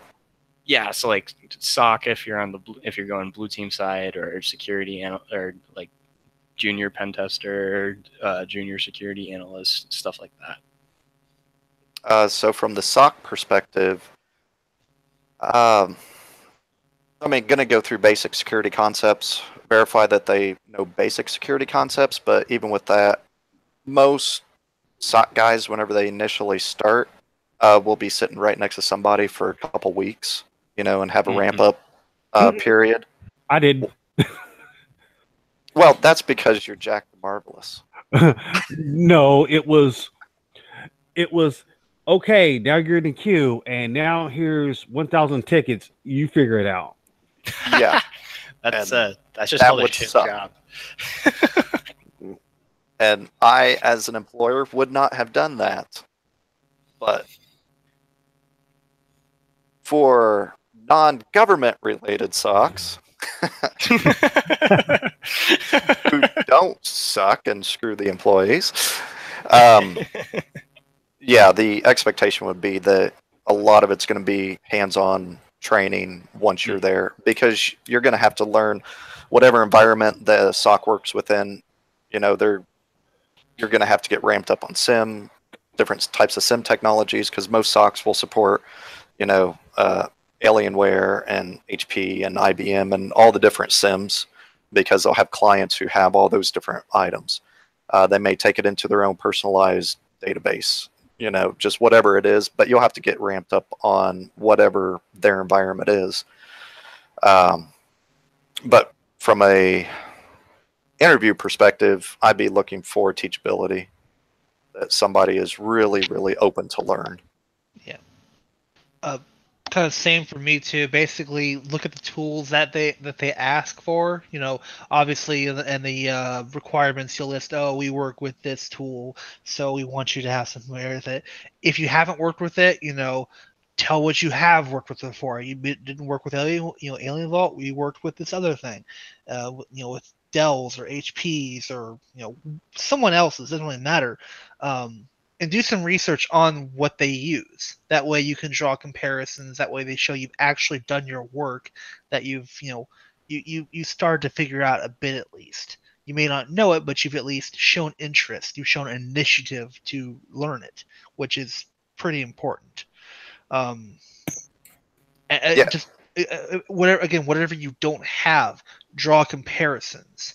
Show that you've at least touched something similar in the past, and that you're at least willing to learn it. And again, done your research. That's again, do your research. Mm-hmm. Research on not just technologies, but the company. That kind of goes without saying. Make sure you know who you're working for. You work for, Corporation S. Well, what does Corporation S do? Beyond the name, go look them up on Wikipedia, go look them up on Google, go see what they've done, that kind of stuff. Because if you walk into it and saying, oh yeah, you guys done this, and this, they're gonna go, well, shit, okay, you actually means you're more interested in working for us. Mm-hmm. Yeah, if you're like with the SOC side, if do you know what pass the hash is? Do you know how, like, what a hash is? Do you know how the pass the hash works? I mean, you don't have to be able to duplicate it, but do you know the severity? What can happen with pass the hash? Do you know what a gold and silver ticket is? Why do we care that domain administrators have dual multi-factor authentication in a domain? You know, or what's the benefit of securing your SSH keys in a vault? You know, just different types of things. Like from a SOC perspective, if an attack is coming in, like that you can identify some of the methods that are being used in the attack and the importance of them. And then on the junior pen test, I mean, I haven't been in that role, but if I were a manager expecting, you know, trying to bring somebody on, at very minimum, I would want to see that they've, you know, either stood up a home lab and have been mucking with things for a time and show interest in it. Obviously, that they know Linux and know, if not how to fully utilize some of the tools, know of the tools. And again, that they're trainable. Yeah. And at least have shown research into having prior knowledge of those tools as well. Or prior knowledge, or some sort of knowledge of them before going into that interview. Yeah. Okay. Cool. Nice. Anyone else? Yeah. Anybody else have any thoughts on the kind of the red team junior pen test side? Honestly, a lot of what I said, it kind of goes both ways. Just do the research. You know, if you don't know it, at least have some understanding of it, so that way, you know, I think it's this. So, you know, you don't look like a complete idiot, at least. And of course, don't be afraid to say, I would Google it. I mean, that's one thing some people seem to forget is you're not an encyclopedia. I've been doing this for over 10 years, and I still get questions that go, well, shit, I don't know. I'm going to Google that question. I don't, because I don't know. So. Yeah, where was it? Was it here last week? Or I heard somebody say they were watching a server, like literally watching a server, I believe, and the guy was on the server, brought up Google while he was trying to move laterally to Google, you know, find what the exact script or whatever it was that he was looking for so that he could continue his move laterally through a network. But he got brought like Internet Explorer, whatever, up on a server and Googled it. I mean, that's pretty funny. Whoops, I'm on the wrong machine. Hey, at least then he can do a copy and paste. Well, I mean, I have 18 years experience, and yeah. So I'll tell you there. And it shows humility, which is important because you know you're gonna get faced with a situation where you don't know the answer. You're gonna have to go, I don't know. It's all on how you handle it. Do you just say I don't know, or you know, I'm not sure. Let me Google that. Let me find out. Because if you say I'm not sure, let me find out. You know, you're admitting that you don't know it, but you're willing to at least try and find a workaround. Yeah. And trying to understand an interviewee's problem-solving methodology is important too. Yeah, and we were talking about that some earlier. Yeah. But that gives a lot of insight into how their brain works and how they work. Mm-hmm. And I think that especially can be used, or seeing that can especially be used in a team dynamic. So, like, if you have to work in a team, and you see that their workflow will mesh well with the existing workflow and the existing problem-solving structure that you already have present at the company. I think that would, in my mindset, would work very well. Yeah, to see and be valuable to see. Yep. And as an interviewer and a potential leader, don't wait a freaking month to contact somebody that they got a position, and you know, work with your HR, whoever makes the call on sending out rejection notices and letters. Do that. Yeah. Give as much feedback as you can. I mean, yeah, Yes. it sucks getting a sorry we didn't pick you letter, but if there's a sorry we didn't pick you and here's why and some information, it's actually useful feedback. I mean, sometimes it's not unnecessary. HR and legal may say we can't do that because we may get sued or whatever, but at least try. Yeah. I mean, but too, even if you don't give the feedback, let them know. Yeah. In a timely manner. I've had maybe 3 or 4 companies never get back to me after a face-to-face interview, which is an incredibly shitty thing to do. Yeah. And if that happens, you are immediately on my shit list. I will never do business with you again, because I mean that is incredibly disrespectful that you take time out of my day and don't even give me the goddamn courtesy of an answer. That is beyond rude.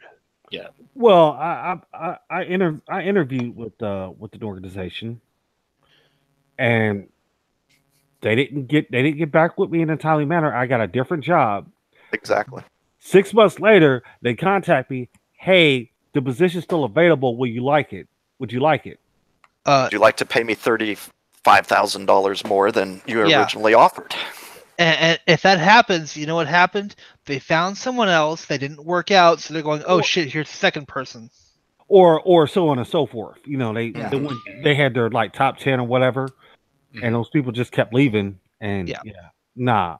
Which isn't a good sign as well. When you're 6 months out, you've already found something, and they're coming back to you saying that they're still looking for someone. If they haven't found someone in 6 months to fill that position, or if they have people leaving, that says something about the company as well, or that job specifically, at least. And here's something that if anyone's doing it, if you are the interviewee, whenever you get a position, look the company up, look them up on Glassdoor, look them up on Indeed, etc. Do your research on the company. Make sure you know who it is well before the interview, because that way. Yeah, exactly. That way you can do some research on what are the employees saying. Was there a past major lawsuit against them? I found a few companies that got sued that I would either work for or potentially work for. And I've found a few places where I'm looking on Glassdoor and they've got like 1.5 stars because they're just shat on so hard by the employees, and I go, no, keep away from that. So don't waste your time. Well, I tend to give a company a fair shake. Because typically what you find on Glassdoor is you find the most bitterest employees mixed in with some bots that are trying to pump up the score. And use some judgment if you do that. Obviously, try and filter it by the area you're interviewing in, because they may have regional offices where you're interviewing in Seattle, but they've got distribution centers across the U.S. where they do, warehousing work. And I'm not thinking of Amazon here. I'm just speaking in general. But they've got, little basically warehouse jobs across the country where you get shit on. People across the country are going to shit on it, but people in Seattle where the HQ is at probably don't feel the same way. Yeah, the part-time receptionist is going to have a different perspective than an IT employee. Yeah. Yeah. Right. So, yep, do your due diligence. You don't want to waste your time with a company that sucks. If you can read online that it's just going to be a bad environment for you, don't even waste your time to apply and go on an interview there. Go find something you like that is going to be worth your time. It's not going to be miserable. You may not always like working there, but the overall experience of your job should not be 100% negative all the time. Yeah, you don't want to go from one place thinking, "Oh, this is awful," to another place going, "Oh God, that place was good." I've had that happen a few times. It's like, "Oh shit, what have I gotten into?" I'm just looking for a good sugar mama. I think you need to start looking for older women. I heard there's a particularly young woman that's available. Been on the SJW side. That one. Oh no! That will not go well. That would not go well. That'd be really funny for the rest of us, but Adrian would fucking hate it. Yes. Now, To circle back real fast, but again, why if you ever get approached by a recruiter, there's 3 things you should ask up front: is who is it with, where is it at, and what kind of position is it? And And what's your cut? No, that's not. They always don't tell you. I mean, That's they a always little- won't tell you. and potentially, if they'll answer it, why did the last person leave? Yeah, I mean, if they're a third party recruiter, they may not know.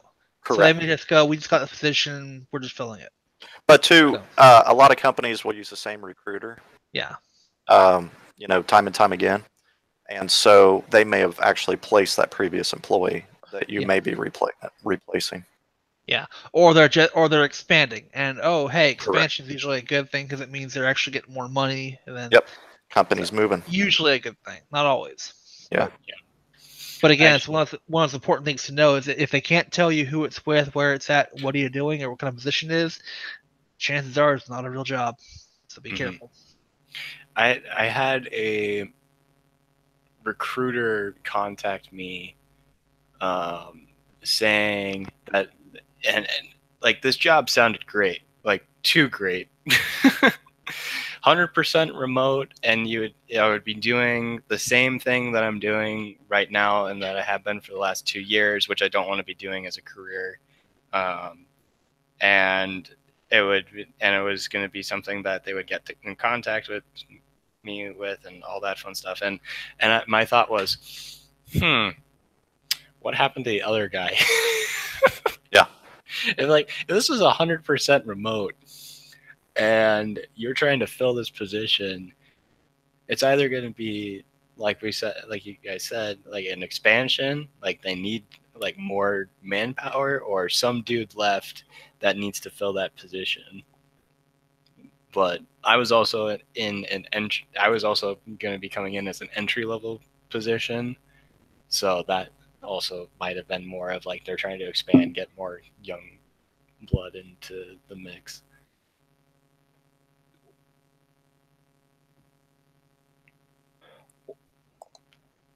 And the cast goes silent. Well, I was going to say, or like in my case, typically the team was so overworked that they all quit, Yeah. and so they needed to bring people in. Hopefully more people than they originally did. Or that can also backfire. Yeah, management's fun. No, they quit. I was saying in general, but right, cool. Anyone else got something for the interview questions that I posted in the show notes? What is best in life, Conan? Wait, what? What To is drive your enemies before you, hear the lamentations of the women, and what's the other one? Crush your enemies. You see them driven before you until I hear the lamentations of the women. Yes. You gotta say women. It's not women. It's women. Women. All right, I think this cast is done. We'll go to the unbroadcast portion now. All right. Sound good? Sounds great.